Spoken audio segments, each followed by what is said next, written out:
Movie शुरू होती है और हम देखते हैं एक फैमिली को, जिसमें 4 लोग शामिल होते हैं।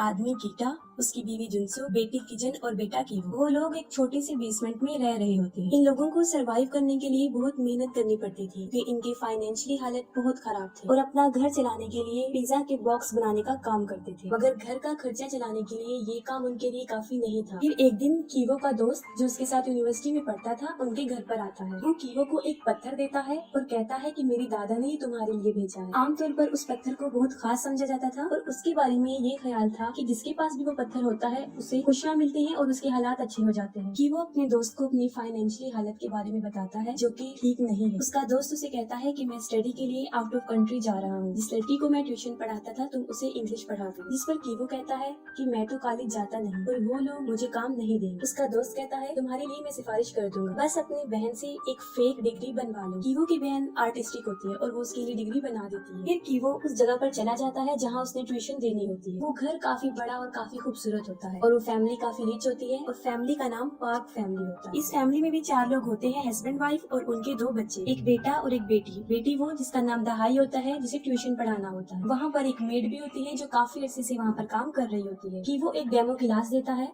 जिसमें दहाई की मदर भी उसके साथ बैठ जाती है। वो कीवो से सेटिस्फाई हो जाते हैं और उसे काम दे देते हैं। फिर कीवो को पता चलता है कि उस लड़की के छोटे भाई दसोम को पेंटिंग का बहुत शौक है। इस मकसद के लिए उन्होंने बहुत सी टीचर्स को हायर किया था, लेकिन कोई भी परमानेंट नहीं रुकी। कीवो सोचता है कि मेरी बहन आर्टिस्टिक है तो मैं उसे इसका पेंटिंग टीचर बना देता हूँ। फिर वो दसोम की मदर से बात करता है कि मेरी एक कजन है जो आर्टिस्टिक है, मैं मशवरा देता हूँ कि आप उसको हायर कर लें। दसोम की मदर ये सुनकर राजी हो जाती है और अगले दिन कीवो अपनी बहन को जेसिका नाम की लड़की बनाकर इंट्रोड्यूस करवाता है। असली नाम इसलिए नहीं बताता ताकि किसी को शक ना हो कि वो दोनों बहन भाई हैं। और किजन जेसिका बनके उस बच्ची की आर्ट टीचर बन जाती है और कहती है कि मैं आर्ट थेरेपिस्ट भी हूँ और अपनी बातों से उन लोगों को इम्प्रेस कर लेती है। अब ये दोनों बहन भाई उन दोनों बहन भाई के टीचर्स बन के काम करने लगते हैं। और जब जेसिका की पहली क्लास होती है तो उस घर के मालिक यानी सॉम के फादर भी वहाँ पर पहुँच जाते हैं और अपने ड्राइवर को कहता है कि वो जेसिका को घर छोड़ाए और वो ऐसा ही करता है। ड्राइवर जेसिका को घर छोड़ने का कहता है क्योंकि काफी देर हो चुकी होती है। जेसिका ड्राइवर को कहती है कि आप मुझे मेट्रो स्टेशन पर ही ड्रॉप कर दीजिएगा और ड्राइवर उसे वहीं ड्रॉप कर देता है। और जेसिका जब गाड़ी में बैठी होती है तो वो जानबूझकर अपनी पैंटीज गाड़ी में छोड़ देती है। वो ऐसा इसलिए करती है ताकि उनके ऑनर को शक हो जाए कि उनका ड्राइवर सही नहीं है। और जब उनके ऑनर को वो पैंटीज मिलती है उन्हें शक हो जाता है कि हमारे ड्राइवर और हमारे बेटे की आर्ट टीचर के दरमियान कुछ चल रहा है और ये वो अपनी बीवी से डिस्कस करता है। फिर उसकी बीवी जेसिका से उस रात की बात पूछती है जब ड्राइवर ने उसे ड्रॉप किया है, जिस पर वो कहती है कि मैं घर की बजाय मेट्रो स्टेशन पर उतर गई थी। जिस पर घर की ऑनर सेटिस्फाइड हो जाती है और वो जेसिका को जाने का कहती है और इसके बाद वो अपने ड्राइवर को नौकरी से निकाल देती है। जेसिका ने ये सब इसलिए किया होता है क्योंकि वो ड्राइवर की जगह पर अपने फादर को लाना चाहती है। फिर वो लोगों को सजेस्ट करती है कि मेरे फादर के भाई के ड्राइवर हैं जो काफी अच्छे ड्राइवर हैं, आप उन्हें रख लें। और फिर वो अपने फादर को फादर के भाई का ड्राइवर कहकर इंट्रोड्यूस करवाती है। उसके फादर को भी नौकरी मिल जाती है और वो तीनों बाप बेटी बेटा वहाँ पर नौकरी करना शुरू कर देते हैं। वो लोग बहुत अनजान बन के काम कर रहे होते हैं ताकि उनके ऑनर्स को शक न हो कि वो दोनों बहन भाई और वो उनके फादर हैं। फिर हम देखते हैं कि कीवो जब दहाई को ट्यूशन पढ़ा रहा होता है तो वो एक दूसरे को पसंद करने लगते हैं। अब कीवो और किजन अपनी मदर को भी उस घर में काम दिलवाना चाहते हैं और इस मकसद के लिए उन्हें उस मेड को वहाँ से निकलवाना था, जो कि इतना आसान नहीं था। वो एक प्लान सोचते हैं। पीच के ऊपर जो पाउडर होता है उससे किसी भी इंसान को एलर्जी हो सकती है और वो ऐसा ही करते हैं। जब वो मेड डॉग से खेल रही होती है तो वो पाउडर उस पर गिरा देते हैं, जिससे उसको शदीद एलर्जी हो जाती है और वो हॉस्पिटल चली जाती है। और जब वो हॉस्पिटल होती है तो कीवो के फादर भी वहाँ पर पहुँच जाते हैं। वो एक सेल्फी बनाते हैं जिसमें वो उसे भी कैप्चर कर लेते हैं। फिर वो घर की मालकिन को शॉपिंग पर लेकर जाता है और वहाँ उसे बताता है कि मैंने घर के मेड को हॉस्पिटल में देखा था और जब मैं सेल्फी बना रहा था तो वो भी बीच में आ गई और ना चाहते हुए भी मैंने उस लेडी की बातें सुन ली है। उसे टीबी है, लेकिन उसकी मालकिन उस बात पर यकीन नहीं करती। फिर वो अपनी बेटी किजन को मैसेज ड्रॉप करता है कि हम 3 मिनट तक घर पहुंच रहे हैं। मैसेज देखते ही किजन दोबारा से पीच का वो पाउडर बेड पर डाल देती है और उसे फिर से खांसी होना शुरू हो जाती है। और इस दौरान घर की मालकिन भी वहाँ पहुँच जाती है और वो लेडी एक टिश्यू इस्तेमाल करती है और फिर उसे डस्टबिन में फेंक देती है। फिर उनका ड्राइवर डस्टबिन की तरफ जाता है जहाँ उसने टिश्यू फेंका होता है। टिश्यू पर वो सॉस गिरा देता है और अपनी मालकिन को दिखाता है, जिससे उसे यकीन आ जाता है कि मेरा ड्राइवर ठीक कह रहा था कि उस मेड को टीबी है। फिर वो अपने ड्राइवर को कहती है कि तुम इस बात का जिक्र अपने मालिक से ना करना वरना वो काफी गुस्सा हो जाएंगे। और फिर वो उस औरत को भी नौकरी से निकाल देते हैं और उनका ड्राइवर बड़ी चालाकी से अपनी बीवी को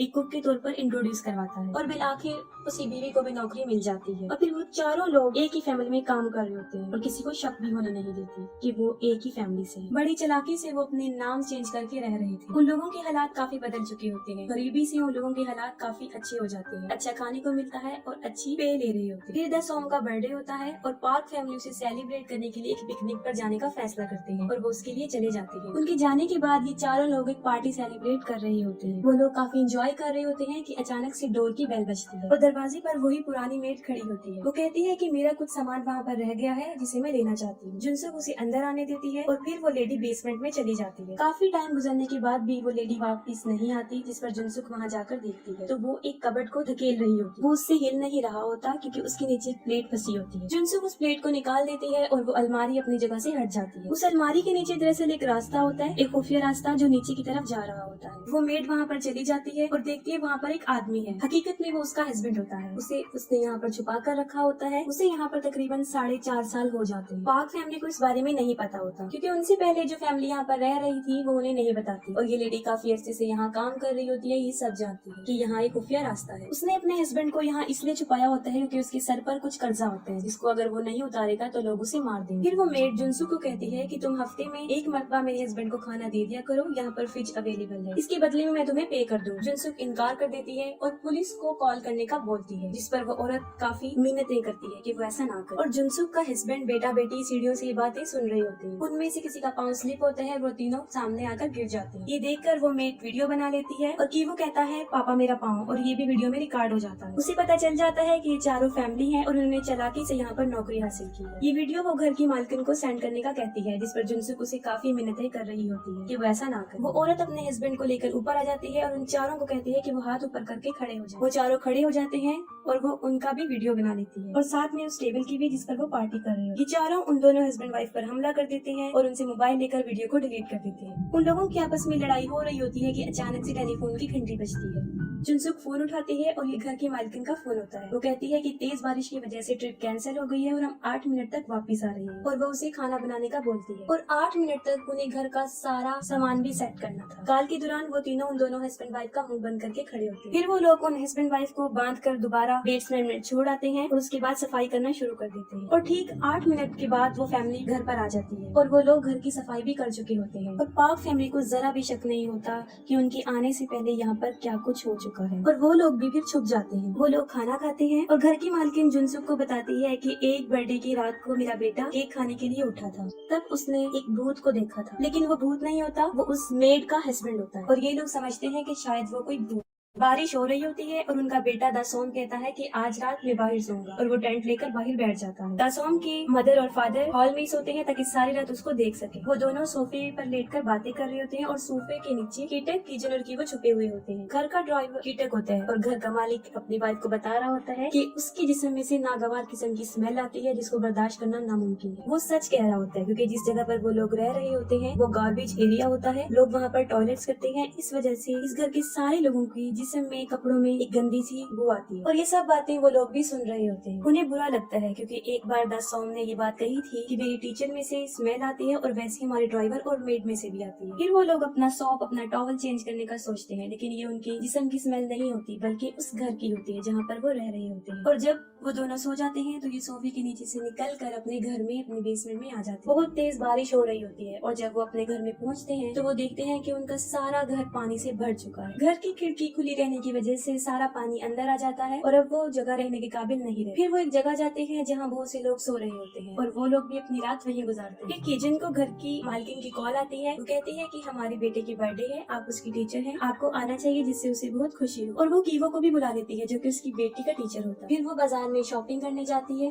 और जब वो गाड़ी में बैठी होती है तो उसके ड्राइवर में से एक अजीब किस्म की स्मेल आ रही होती है और वो अपने नाक पर हाथ रख लेती है, जिस पर उसके ड्राइवर को काफी बुरा लगता है क्योंकि वो नहीं चाहता कि लोग उनके साथ ऐसा रिएक्ट करें। उसकी मालकिन भी ऐसा करना नहीं चाहती लेकिन उसे ऐसा करना पड़ता है। फिर पार्टी चल रही होती है और कीवो और उसकी स्टूडेंट दहाई ऊपर होती है और कीवो उससे पूछता है तुम्हें लगता है कि हम इनमें से एक हैं? वो अपने जवाब को यस कहते हुए सर हिला देती है, लेकिन वो इनमें से एक नहीं होते और वो सोचता है कि बेसमेंट में जो लोग हैं अगर वो ऊपर आ गए तो इनका राज फाश हो जाएगा और फिर उन्हें नौकरी से भी हाथ धोना पड़ेगा। फिर वो कुछ सोचते हुए वही पत्थर जो उसके दोस्त ने दिया था उसे निकालता है। वो उस पत्थर को लेता है और बेसमेंट में चला जाता है जहाँ वो मेड और उसका हस्बैंड होते हैं। हैं। घर की मेड की एक रात पहले ही मौत हो चुकी होती है, क्योंकि जब वो लोग इन्हें नीचे लेकर जा रहे होते हैं तो वो भागकर ऊपर आने की कोशिश करती है, जिस पर जुनसुक उसे टांग मारती है, वो गिर जाती है और मर जाती है। उन चारों को भी इस बारे में पता नहीं होता कि वो नीचे पहुंच जाता है और उसके हाथ में वही पत्थर होता है। किसी तरह पत्थर उसके हाथ से गिर जाता है, लेकिन वो बड़ी चालाकी से चुपके से जाकर उस पत्थर को उठा लेता है। वो उन दोनों को मारने आया था ताकि उनका राज कभी भी उनके सामने ना खुले, क्योंकि वो अपनी फैमिली को बचाने के लिए कुछ भी कर सकता है। और वो आहिस्ता आहिस्ता करके आगे बढ़ता है। उस मेड का husband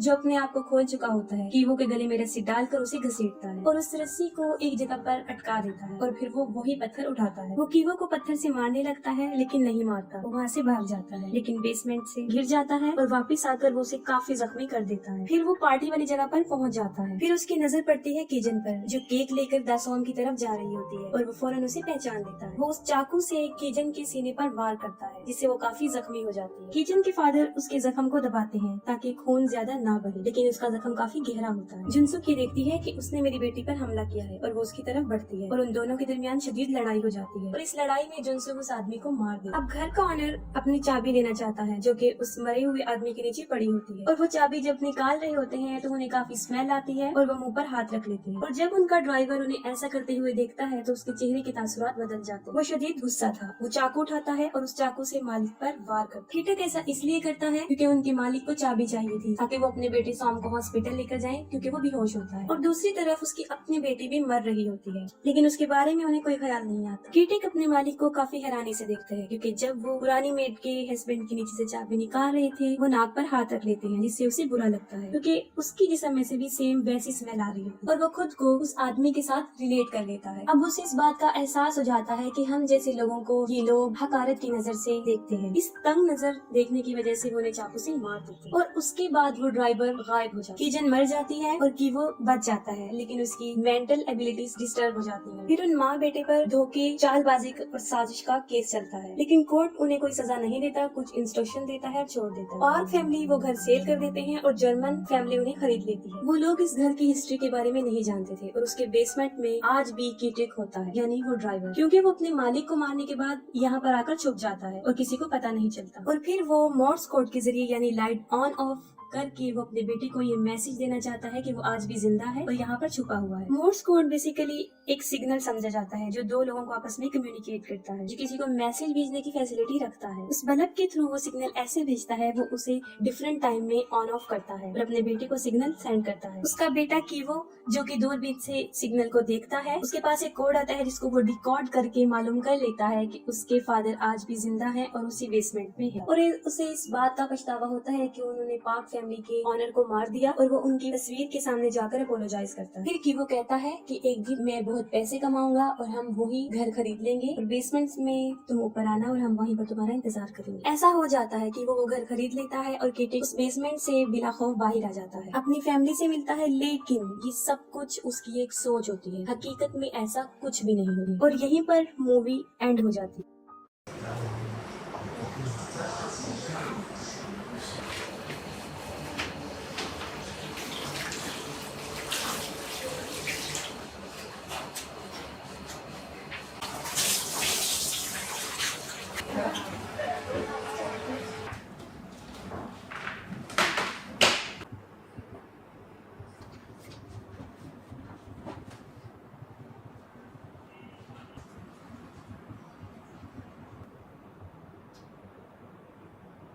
Thank you. Thank you. 감사합니다. Bye. Tomato kit कहाँ ले गया भैया